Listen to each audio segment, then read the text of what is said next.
Putus komunikasi dengan pinjol, maka hidup kalian akan jauh lebih tenang. Tapi bagaimana dengan konsekuensi secara hukum ketika kita telat bayar dan gagal bayar di aplikasi pinjaman online, serta apa sih resikonya ketika kita tidak mau atau ya memutus kontak dan tidak merespon mereka? Apakah kita dianggap kabur? Apakah kita dianggap tidak bertanggung jawab? Apakah kita akan dianggap mencuri atau membawa kabur uang perusahaan pinjol tersebut? Yuk kita akan bahas di video kali ini. Oke, Assalamualaikum warahmatullahi wabarakatuh. Buat teman-teman semua yang sekarang sedang dalam masalah gagal bayar atau telat bayar di aplikasi pinjaman online, semoga teman-teman segera diberikan jalan keluar, diberikan ketabahan, diberikan rezeki yang melimpah oleh Allah SWT, diberikan kesehatan dan kekuatan mental yang paling utama agar teman-teman bisa melalui semua ini dengan lebih baik lagi. Amin amin ya robbal alamin. Ya, kita aminkan bareng-bareng karena barangkali ada salah satu amin dari salah satu kita yang menonton video ini bisa diijabah oleh Allah SWT dan ya bisa menolong kita suatu saat nanti atau Allah segera mengabulkan doa-doa kita. Amin amin ya rabbal alamin ya. Kita aminkan aja yang baik-baik ya teman-teman. Yang negatif-negatif kita buang, kita aminkan yang positif-positif aja. Nah, berkaitan soal masalah respon-merespon DC pinjol.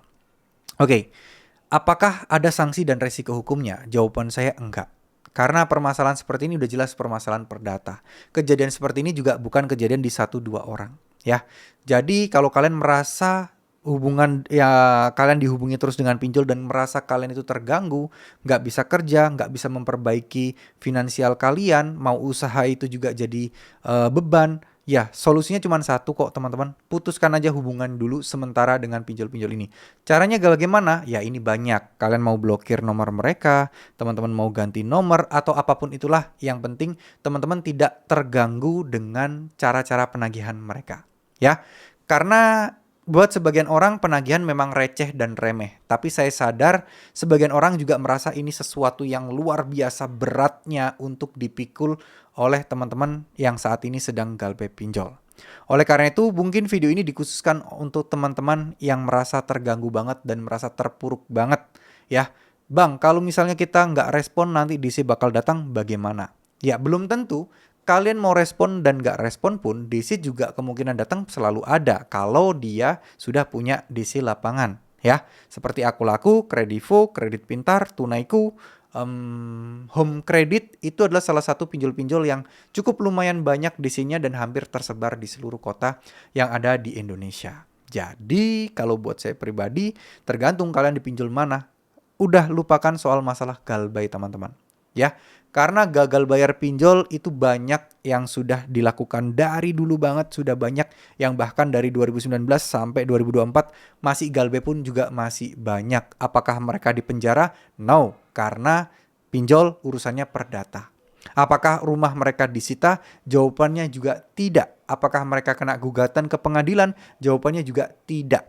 Ya, jadi kuncinya cuma satu. Selama kalian bisa mengendalikan diri kalian dan bisa membentengi kalian dari asupan-asupan dalam tanda kutip atau mungkin ancaman WA dan lain sebagainya yang menjurus yang menekan kalian, insya Allah semuanya akan baik-baik saja dan aman-aman saja.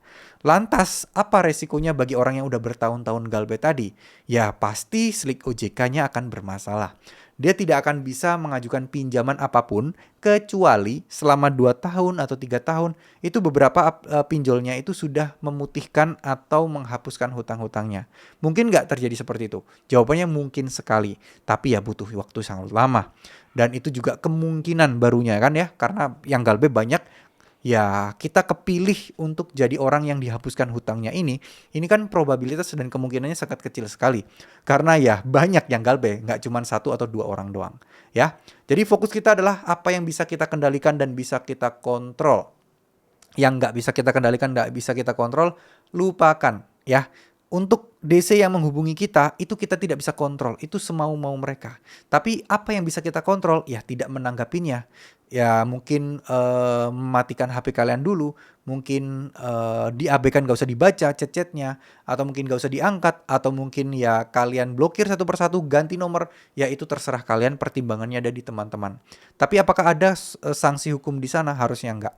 Ganti nomor atau apapun itu adalah hak teman-teman sekalian. Ya, tapi fokus di sini adalah bagaimana kita untuk bisa menyelesaikan masalah pinjol ini dengan ya lebih mempersiapkan diri kita sendiri. Oke, terima kasih. Semoga apa yang saya sampaikan bisa bermanfaat. Wassalamualaikum warahmatullahi wabarakatuh.